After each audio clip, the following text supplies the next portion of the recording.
First week of April traditionally is Community Development Block Grant Week, and this year is no exception, despite the pandemic. Sean Glennon of the Quincy Planning Department is with us once again to tell us all about it. Sean, how are you? Very good, Joe. Thanks for having me back again.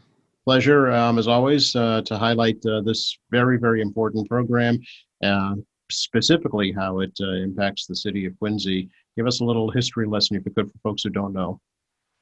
Sure. Quincy has been a recipient of the Community Development Block Grant Program since 1975, and we've received almost $100 million in CDBG funding since that time, some of which has actually come through 3 rounds of stimulus grants, which I hope to maybe talk about a little bit today, but primarily through an annual allocation.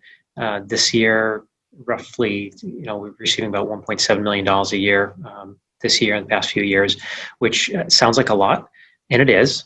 But it's actually right around the allocation we were receiving back in the 70s, late 70s. So when you adjust for inflation, obviously that money doesn't go as far as it once did, but nonetheless, we're still able to use it each year to fund a wide variety of very important public facilities projects, public services, public infrastructure, public works, the list goes on and on. Economic development has become a huge issue in recent years as well.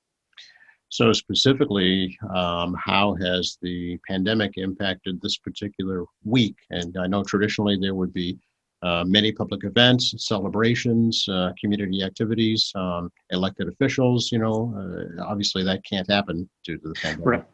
Right. And as you remember last year, we were in a very similar situation. The pandemic had happened right before CD Week. So we had a whole calendar of activities were ready to go.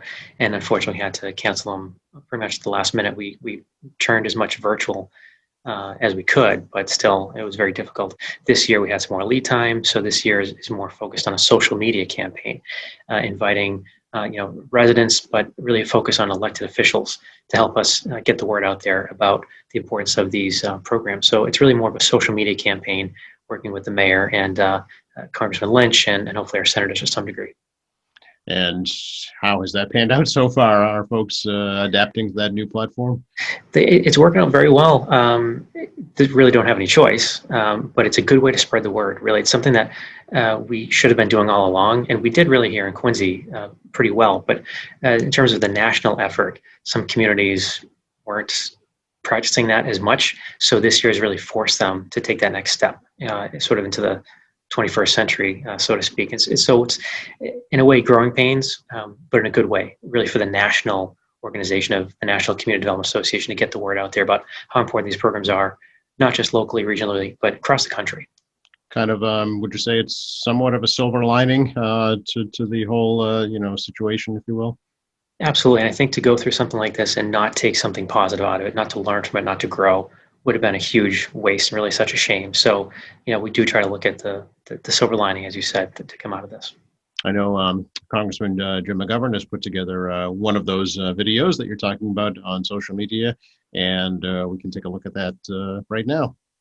Hi, everybody. I'm Congressman Jim McGovern, and I'm here to remind you that the week of April 5th through 9th is National Community Development Week. It's the week that communities across the country acknowledge and celebrate the Community Development Block Grant, or CDBG, program and the Home Investment Partnerships program. National Community Development Week is meant to focus local as well as national attention on the CDBG and home programs. It provides a united voice of support for the programs and harnesses the power of grassroots engagement to educate Congress and communities on program successes and impact. Now, every year I lead the effort in Congress to provide robust funding for the CDBG program because I know how important it is to our local communities. The CDBG program provides funds to over 1,200 state and local governments so that they can do things like rehabilitate substandard housing, replace aging infrastructure, help low and moderate income families realize the American dream of home ownership, and provide services to low-income residents. The HOME program provides grants to over 600 participating jurisdictions to help fund safe, affordable home ownership and rental housing for low-income households. Since 2005, the CDBG program has preserved more than 1.25 million units of affordable housing, funded public infrastructure projects that have helped over 51 million people, and assisted over 147 million people with public services. Since 1992, the HOME program has created more than 1.131 million affordable homes and provided direct rental assistance to more than 369,000 low-income families. My hometown, the city of Worcester, Massachusetts, has used both the CDBG and HOME programs to provide help where it is most needed. In the past 5 years here in Worcester, CDBG funds were used to assist 35 businesses and properties that generated 67 jobs for low and moderate income persons, provide over 4,000 inspections of housing units in targeted low-income neighborhoods, reconstruct 9 streets, rehabilitate 126 units of affordable housing, assist 66 families in becoming first-time homeowners, demolish 8 unsafe, uninhabitable buildings, and fund 50 public services programs that benefited a total of 24,174 low and moderate income persons. These public services programs provided youth programming, food security, health services, case management, job assistance, after-school programming, and elder transportation. During the last 5 years, the HOME program provided rental assistance to 154 working families, helping to ensure that no family goes without a place to call home. Now, given the ongoing need for affordable housing, infrastructure, and investment in low-income neighborhoods, I'm leading an effort in Congress to increase funding for these critical programs in FY22. I ask you to join me and countless others in celebrating the CDBG and HOME programs during National Community Development Week, April 5th through 9th. Thank you for showing support and highlighting the positive impact of the CDBG and HOME programs on local communities during National Community Development Week and beyond. I wish you all the best. So, Sean, although things are not happening in person, what is happening for CD Week in Quincy specifically? So what we're focusing on, like I said, is a social media campaign. So we'll be offering tweets and Facebook page posts every day this week on the city's social media platforms. The mayor will also be talking about it in his video remarks this week. Typically would have a proclamation declaring this week as CD Week, and so we'll be doing it, again in that format, which is not the same, but it's certainly better than nothing. And we just still look forward to celebrating our programs overall. And quite frankly, through the pandemic, we've received an influx of funds through the CARES Act. We've received actually 133% of our regular allocation on top of our annual allocation, thanks to the support of Congressman Lynch and Congress in supporting that program over the past year. Yeah, I remember the mayor had suggested to the congressman to, kind of make some amendments to the way the existing funds could already be used to help people who were impacted by the pandemic, and that happened, right? That's right. Thanks to the mayor's foresight and the congressman's support of that effort, we had a couple of major things happen. One was that Congress lifted what's called the public services cap. So typically we're limited to 15% of our funding that can be used on traditional social services programming, like assisting the local food pantries, for example. We were already tapped out at 15% last year. So thanks to the congressman lifting that cap, we were able to provide additional funds to the food pantries in the city, the ones that we typically support and that apply for funding. In addition to that, through the CARES Act, the city received over $2 million in additional funding through 2 rounds. You'll remember, Joe, last year, the first round supported that small business emergency grant program that helped 377 businesses, small businesses in Quincy. We heard from many of those business owners that said they would have had to fold up shop permanently, not just this hybrid thing that you've heard from some of the restaurants. They would have closed permanently if it had not been for our program, which for the average participant provided them with 3 months of rent. And so when they were closed down in March, that pretty much carried them through April, May, and June for the most part. And then many of them opened up in the summer. So they was able to carry them through those really important spring months when they were shut down, had no capital coming in. And then, were able to reopen, and it wasn't the same. Of course, they were still down by quite a bit. But just to think that we might have saved multiple businesses from shutting down in the city is really a testament to this program. And then the second wave that came in recently, the mayor talked to a little bit in a State of the City address. We'll be providing $430,000 to Quincy College to provide a suite of job training programs for low and moderate income residents to try and get them, back into maybe a different sector or just training in general to help them find a better or higher paying job. Yeah, more silver linings. Do you think going forward, post pandemic, things will change the way allocations are made? Well, we would hope that members of Congress, we know Congressman Lynch is already on board, but that others maybe across the country will really see the value, especially through the stimulus programs. The U.S. Conference of Mayors is calling for 4 times the national allocation to this program due to the impact of the stimulus already, which is something every year I've been talking about. Every year for 8 years that I've been here, and my predecessors before me have been talking about that.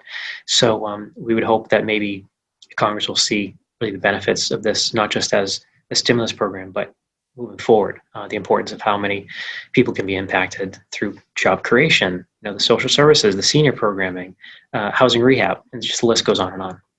Yeah, and it also stresses the importance of the accurate results of the census, right? Because that's what this is all based on. That's right, and I'm glad you brought that up. It's a really important point, especially in a decennial census year like this.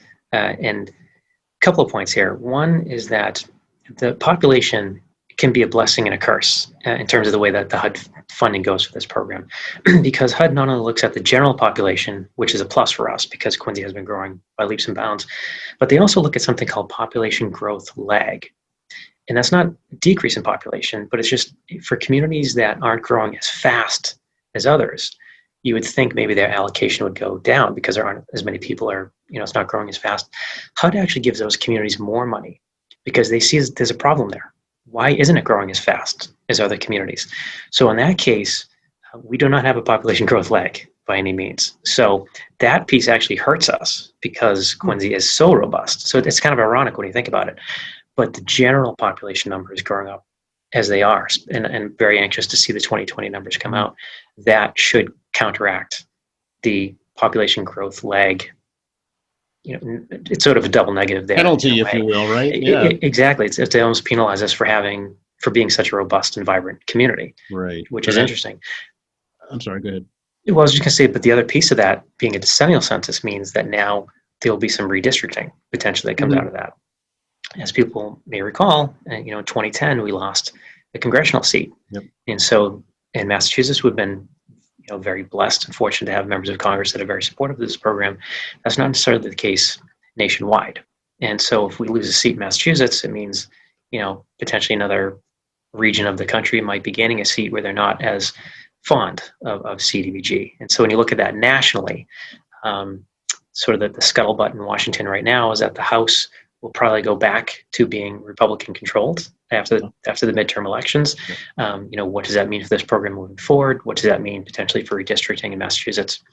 We don't know, but I was interested to learn recently that in 1920, Massachusetts had 16 members in the U.S. House. Really? Oh. And it's gone down ever since then because as population has grown in other parts of the country, even though Massachusetts population continues to grow, the number of constituents per district has also gone up. And so Massachusetts is only so big, so it's kind of spread out the number of delegates. So we've gone from 16 to obviously the 9 that we have now, but we lost that seat 10 years ago. So of course the big question is, do we keep that 9th seat? We're probably not going to go back to 10, but do we at least keep that 9th seat, or do we potentially even lose another one, which means we lose more advocacy in the state of Massachusetts for this program? Interesting. Yeah. Quincy used to be in the 10th district, so that's right. That's right. Change. As I understand it, though, if the city crests 100,000 in population, that puts us into a different category for CD money. Is that right? Exactly. So that's the other piece to this. Being the 2020 census, the decennial census, it puts us in another category. It boosts our numbers. Number one, just for the general population of CDBG money, but it also unlocks other potential for other types of grants. Some have a threshold of 100,000, some have a threshold of 200,000. And in those cases, money usually goes to the county. But as Quincy continues to grow, we can be a bigger player in the county in distributing some of the money that would typically divert to the county, things like that. I see. Okay. For folks that might not be aware, Sean, maybe if you could just list some of the services that they see every day in Quincy that are funded by CDGB money. Sure. Well, actually, I can talk a little bit over the past 5 years because we just finished a 5-year period. So every 5 years, we need to submit what's called a consolidated plan to HUD, and that basically tells them, what our priorities will be for that 5-year period. We just completed a 5-year period in the last fiscal year, and so we just submitted an annual report to HUD, telling them rather what we did during that period, where we ended up in our list of goals. And so we took on quite a few projects over the past 5 years. We had installation of school gardens in many of the schools that are in some of the lower area income neighborhoods of the city. We installed a teaching kitchen at the Germantown Neighborhood Center, named after Bob Donald. Oh, sure. Was our fiscal director for 41 years here in our department through the city of Quincy. We paved 11 streets over the past 5 years, including Washington Street, Liberty Street, Hancock Street. So we're not talking dead ends here. We're talking some pretty major thoroughfares that CDBG contributed in partnership with the Department of Public Works, which is a major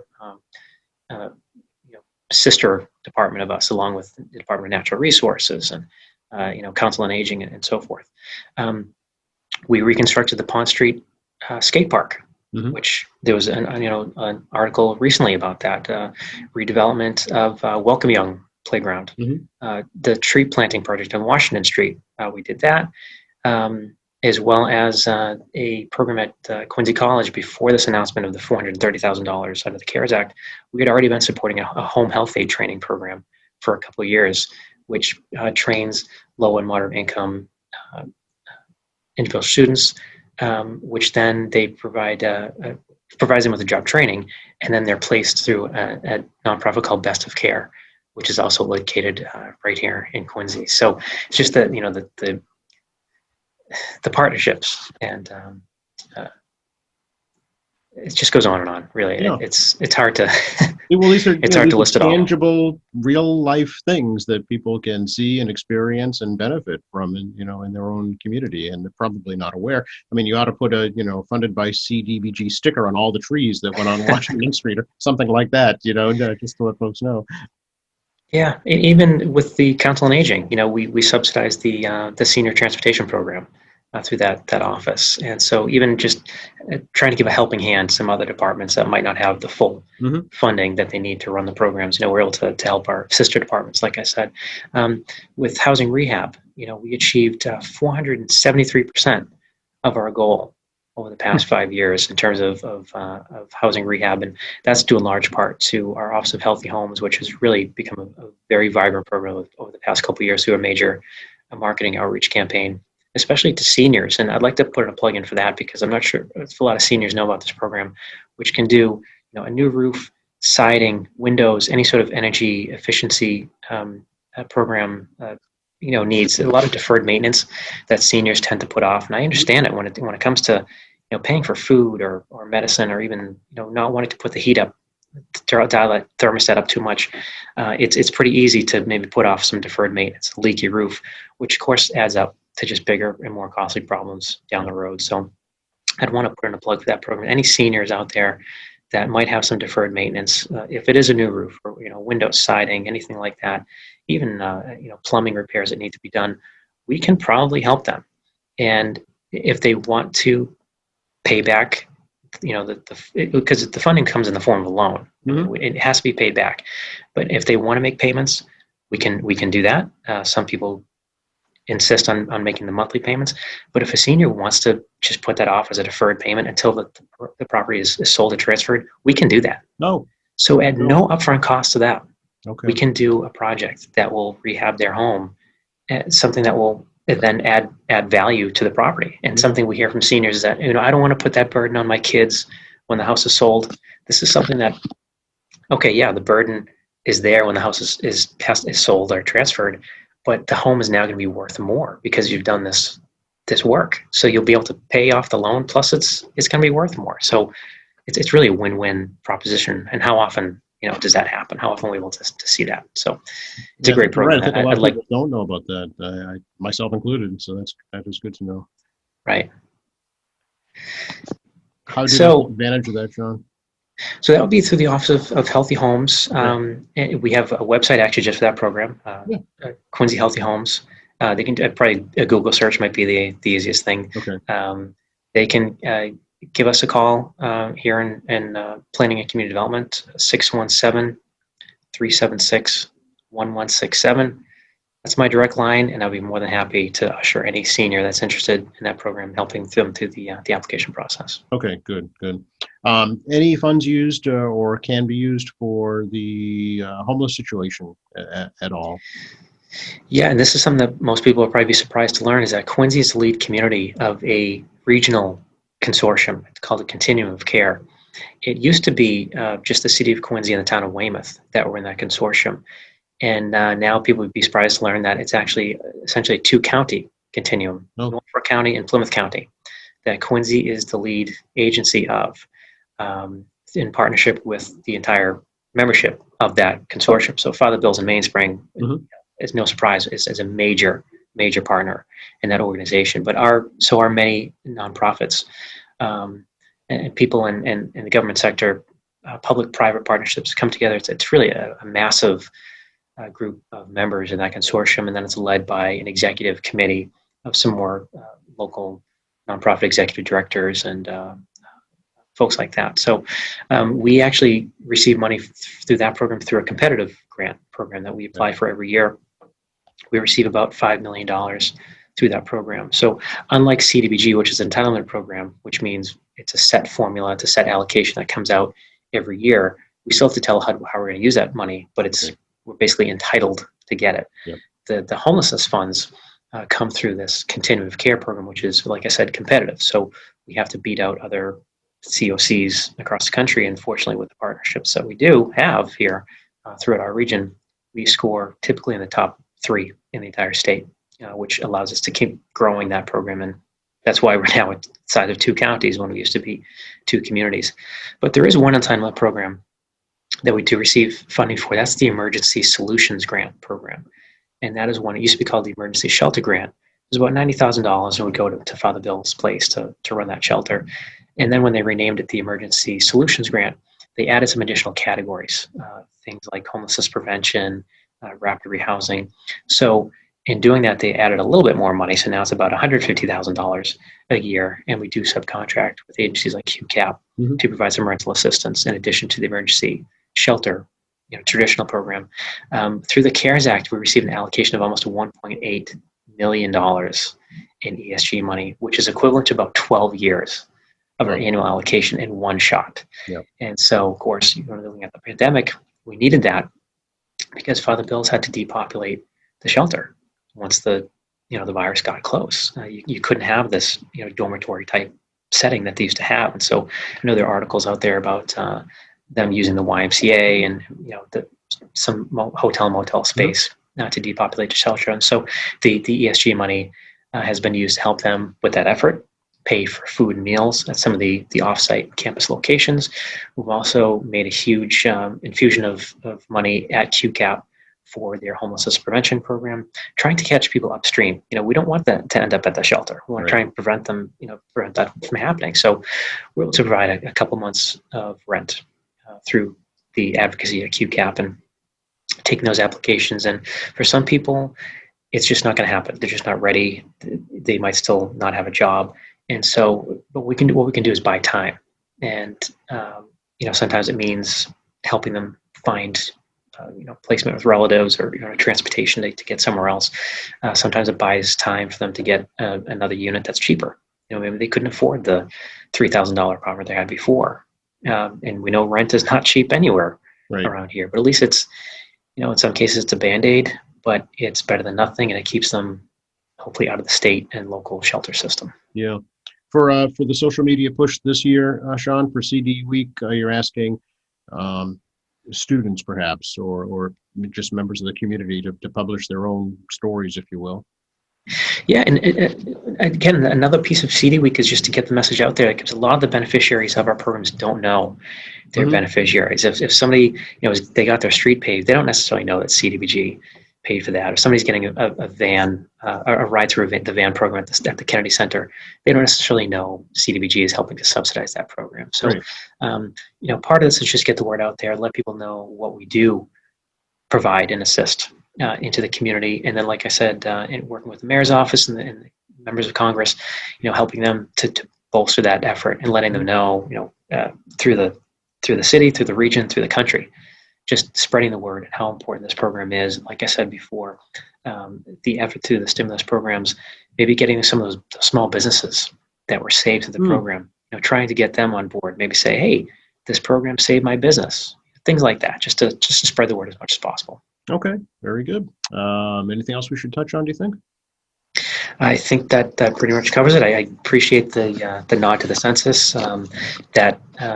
Those figures should be coming out pretty soon. It'll be interesting to see, and maybe we can have another discussion about that when those numbers come out. Sure, we'd have to do that, Sean. In the meantime, again, if you could just maybe give us some contact information for folks that'd like to find out more about the CD program or about your office in general. Sure. So if they want to visit the Quincy website, it would be quincyma.gov, and then go to the Department of Planning and Community Development. We have a section on our community development programs, also links to our Office of Healthy Homes, where they can find information about our housing rehab program and also our lead abatement program, which is a new program that we received, started about 1.5 years ago. And that's also a program that folks can explore if families have children age of 6 or under. We would really like to reach out to them and see if they potentially have lead in their homes, and if so, we can provide a no-cost grant to them that would be forgivable over 5 years, which, again, it's one of those win-wins that we'd love to get as many people signed up for that program as we can. All right. Appreciate the time. Happy virtual CD week this year, and hopefully for 2022, you can have a grand celebration. Looking forward to it, Joe. Thank you. All right. Be well. Take care.